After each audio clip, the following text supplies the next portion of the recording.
shocking revelations, of course, coming out from the Meyiwa murder trial, with a cell phone data analyst detailing that one of the accused, that's Fisokuhle Ntuli, communicated with singer Kelly Khumalo. This in the lead-up to Meyiwa's murder.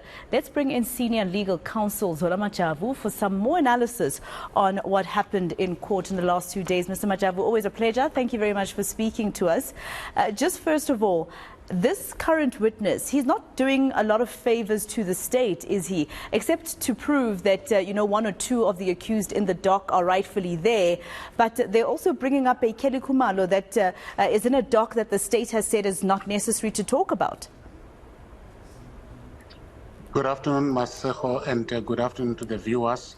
I assume that you are speaking about the cell phone expert, the Canon. Yes, absolutely.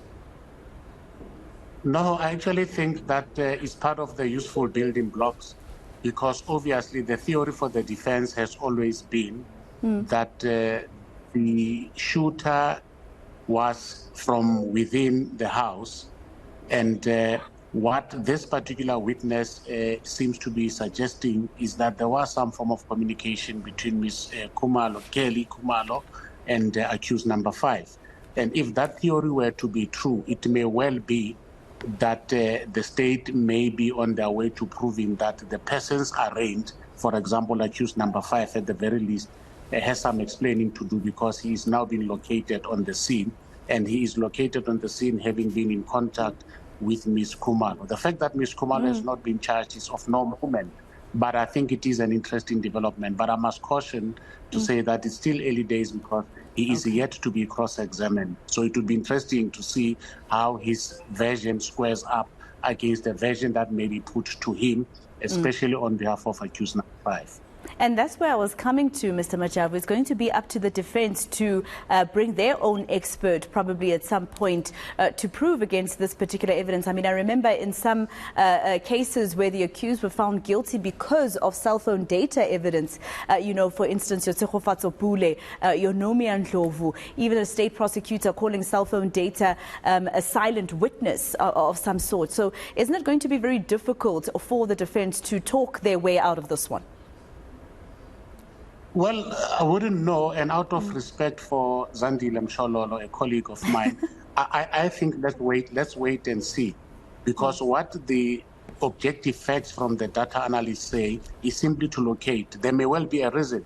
It may well be that they know each other, they've been communicating prior, or there may be a reason for that particular communication, or it may well be that the person used someone else's gadget. What they do not have is the actual voice communication.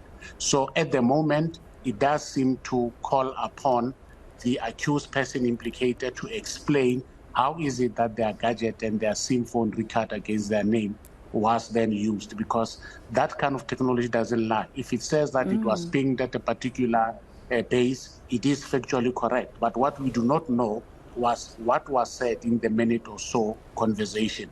It may or may not implicate him, but it certainly does put the reverse onus on him to explain. So I think there's a bit of explaining to do, and I think Ms. Khumalo has some reason to be concerned. I wonder what you think, Mr. Majavu, with the state. Obviously, it's the state's witness, and at some point this witness would meet with the prosecutor, and they would be not coached necessarily, but there would be like, some preparation that goes into their testimony, right?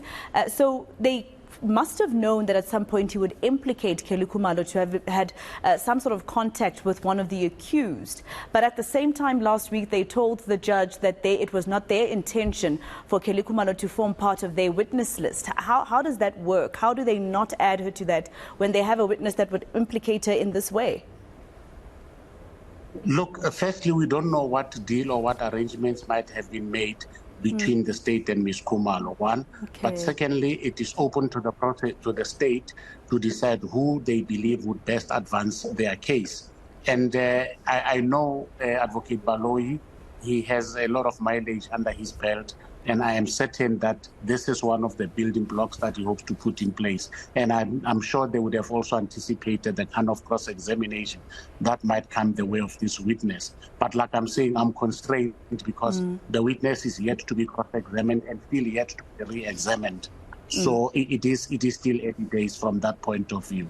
Mr. Majavu, I know you say that Advocate Zandile Mshololo is a close colleague and acquaintance of yours. I think, a lot of South Africans are wondering how she's going to cross-examine with this one, because while this witness is definitely, going, basically just siding with her when it comes to her argument that those who are in the house are supposed to be the ones who are facing trial today. She's been saying that other docket that the state is saying we shouldn't concentrate on, docket 375, should be the one that is on trial today, etc. But at the same time, this witness has now implicated her client. Look, firstly, she's not a close acquaintance. She is a colleague, and I prefer to respect all colleagues, as I did with Advocate People. But look, like I'm saying, I have my own theory, which I'm not at liberty to advance now, lest I undermine her cross-examination. But some of these things do not faze any seasoned lawyer.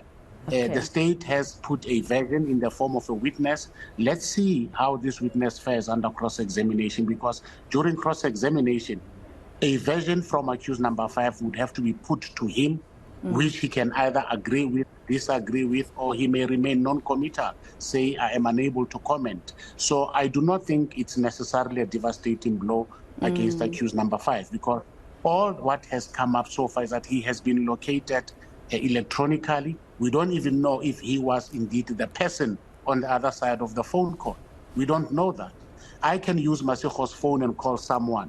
All an expert will prove is that Masego's phone, a phone that is recorded against Masego, was used to call someone whose call was intercepted at a particular base. But absent the actual conversation itself, the word to word, it's still circumstantial. But yes, it may well be something that may be corroborated by further experts. But I do not think at the moment I would be too worried if I were representing accused number 5. But it is something that I am certain Advocate Mshololo will deal with. And obviously, depending on the damage that she might do on this witness, Advocate Baloyi may bounce back in re-examination. So, like I'm saying, I'm sure Advocate Mshololo, remember, she already knows what this witness is saying. It's not like a boom, paint mesh. They have been given copies of the statement from each witness together and all with the documentation. So all these records that are playing themselves out in court now, they've been sitting with for months. So they probably consulted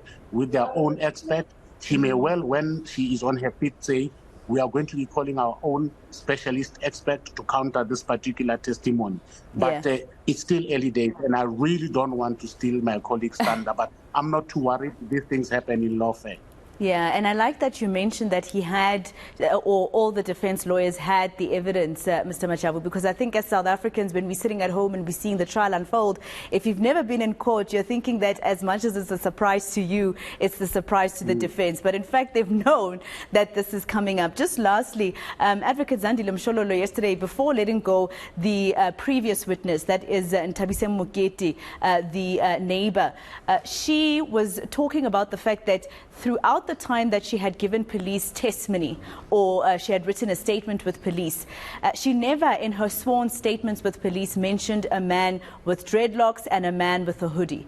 And she says, why are you mentioning this only now in the trial when you're in court? Was she trying to say that maybe this witness has heard previous witnesses before, whether it's a new trial or she listened to the witnesses in the old trial? Two things. In cross-examination, you seek to discredit the credibility of a witness, and with specific reference to identification. So that is a material contradiction. If she was wearing a hoodie, or he was wearing a hoodie, or he had dreadlocks, it is not something that you would omit in a written statement that you make soon after the incident, when the matters are still fresh. It is not something that you all of a sudden remember years later when you are in the witness box to testify. And that is the advantage of defense counsel, because there is a duty on the state to make available all written statements, all evidential material in the form of photographs, documents, and exhibits to the defense ahead of the trial. There is no corresponding duty on the defense to share with the state what it is that their instructions are. So if anyone will be surprised, it will be the state, because they will hear for the first time in cross-examination when a version is put to the witness or Yeah. after the close of the state case when they decide to put their witness in the witness box. So the state will hear for the first time only at that stage. So it is an advantage that should not be squandered. But I think Advocate Mshololo was onto a good point there, because this whole case is going to turn around identity. Do you have the right people before the court? Yes or no?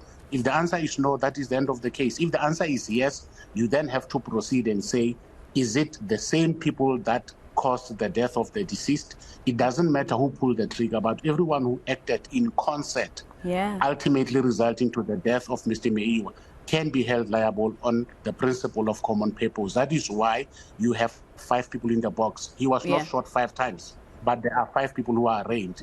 If there was someone waiting outside in a getaway car and that person is linked with that enterprise, he too, as number 6, could potentially have been added onto the list of those who are accused. So I think the case is now gaining momentum, but I can assure you that what people think is fireworks from this witness may turn out to be a damn squib.